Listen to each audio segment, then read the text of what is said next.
Priznam, da Vitra Passat sploh ne bi poznal, če ne bi bilo tega avtomobila. Očitno je Volkswagen izbral res dobro ime. Pazite to, na leto se jih po vsem svetu proda več kot 1 milijon. Za primerjavo, BMW recimo na leto proizvede 1,5 milijona avtomobilov, tako da to je veliko. Vsakih 29 sekund se prodaja nekje na svetu. Passat je star že 41 let. V 7 generacijah pa se jih je prodalo že 22 milijonov, tako da je eden uspešnejših avtomobilov sploh. Glede na prve vtise s tole 8. generacijo dvomim, da se bo trend kaj spremenil.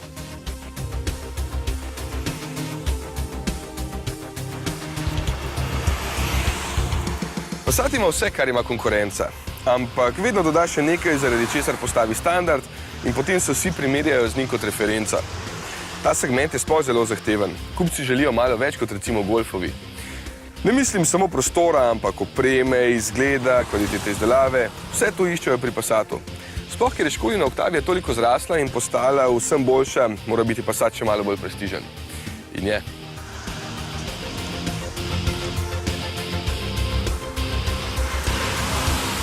V 8. izgleda še precej bolj prepričljivo.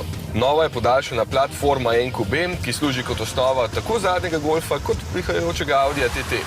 Zanimivo, celo za 4 mm je karavan krajši od predhodnika. Tudi za 12 mm širši in 14 mm nižji, predvsem pa sodobnejši. In lažji. Shujšal je v določenih primerih celo za 85 kg. Dolge let luči poudarjajo njegovo širino, našpičena maska pa prav fino sede zadržanim in malo bolj zahtevnim voznikom. Kljub krajši dolžini je za potnike znotraj kar za 33 mm več prostora in vozniki Passatov vedo, da ga je bilo že prej veliko. Prtljažnik zdaj meri kar 586 litrov, pri karavanu pa celo 650. Že na prvi pogled deluje znotraj še bolj prostorno, ker je konkretno zrasla medosna razdalja za kar 79 mm.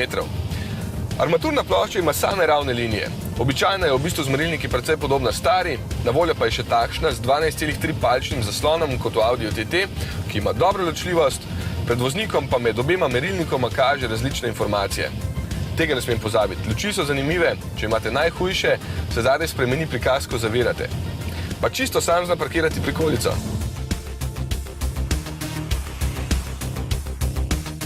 Še bolj pa se pri Volkswagenu hvalijo glede motorjev, saj naj bi bili za 20% manj žejni kot prej, v razponu moči od 120 do 280 konjev.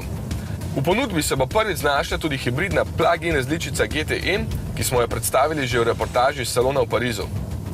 Nov je, pazite, kar 240 konjski, 177 kW dizelski 2.0 TDI, ki proizvede bikovskih 500 Nm navora in seveda predstavlja vrh ponudbe.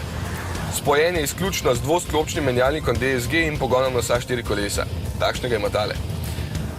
Večino oglaševanja karoserije so opravili na 17-palčnih platiščih, ampak sami pravijo, da se bolje pelje na 18-palčnih.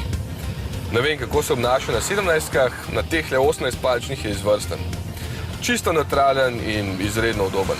V ponudbi bodo še ostali motorji. Od bencinskih na začetku samo 1,4 litrski TSI, od dizelskih pa 1,6 in 2.0 TDI. Osnovni bo stal, kaj bi jaz govoril? Marko, koliko bo stal osnovni Passat?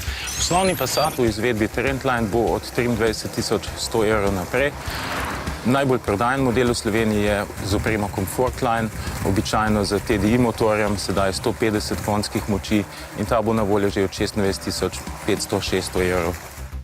Ja, hitro ga bomo dobili tudi Slovenci, ker je tudi pri nas izredno priljubljen. Verjetno se mu spet obeta prvo mesto v razredu. Če se vam zdi predrag, mu je pa tudi cenejše. Pip!